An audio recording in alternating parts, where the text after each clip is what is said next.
in কি কারবার এখনো দেশ না এইলে আজিয়া কত ঘন্টা ধরে এরা একটা জামত পরি রই এবার ভাঙি এরে পরি গিয়ে গই কেউ নাই দেখিবার কেউ নাই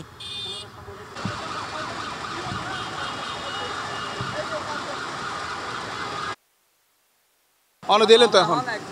সাধারণ যাত্রী হয়ে রওনা জাম কিছু করবেন নাই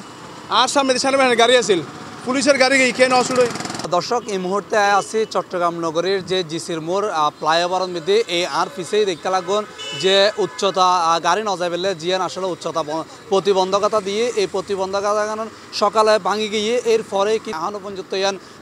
সরাই বেলা হন পদক্ষেপ নল আর দেহির আসলে আর পিছনে অনেক দেখতে লাগুন গাড়ি যেতে যে ভোগান্তির গাড়ি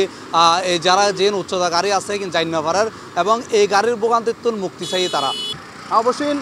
ইমিডিয়েটলি অনেক ঠিক করতে হারিয়েন মানুষ এই কোরবানের সময় মানুষ ভোগান্তি ফরত না এইসব এই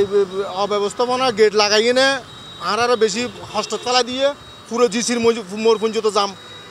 এখন ইয়ানলা কর্পোরেশনতে খুব অল্প তাড়াতাড়ি ব্যবস্থা লন করিব কৃষি হস্ত এবং মানুষের দুর্ভোগ এই যে কোরবানের মানুষ যে বাড়ি করে যান ইয়ান যে এই দায়িত্ব যারা আছে এটারা মনে করে ইয়ান জিনিস দ্রুত যদি নকরে আরও মানুষের ভোগান্তি হইব আরও ভোগান্তি হইব এবং ইয়ান দ্রুত ভোগান্তি করি পেলে অন্যরাও চেষ্টা করেন মানে বেশি মানে যেভাবে এই সিটি কর্পোরেশন উদ্যোগ নিব হতা সেইভাবে উদ্যোগ নেয় অনেক কষ্ট হচ্ছে অনেক বড় বড় গাড়িগুলো এখান থেকে যাচ্ছে না যে আঙ্কেল অনেক কষ্ট করে পিছনে এটা রোডে জাম টাম অনেক কিছু কীভাবে কথা বলবো আঙ্কেল বেশি কষ্ট পাই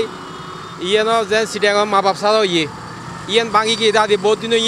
কিন্তু ইয়ানো কোনো ডেভেলপ নয় ইয়ান অদ্যবধি পর্যন্ত হলিকে ঠিক না করে হালিও এরকম ই তো ট্রাফিক পুলিশ বেশি দরকার এটা বড় বড় ট্রাক ঢুকি ঢুকি না পারে ঢুকে এর রাস্তা ভাঙি দেয় হদু মানুষ দুর্ভিক্ষজন কি অবস্থা পরিণতি বোধকেও আর হর ইয়ান গত হালিয়ে ভাঙ্গি আবার বোধকেও হর আজিয়ে ভাঙ্গি তবে ইয়ানোর এখনও পর্যন্ত কেউ সুরা হনফা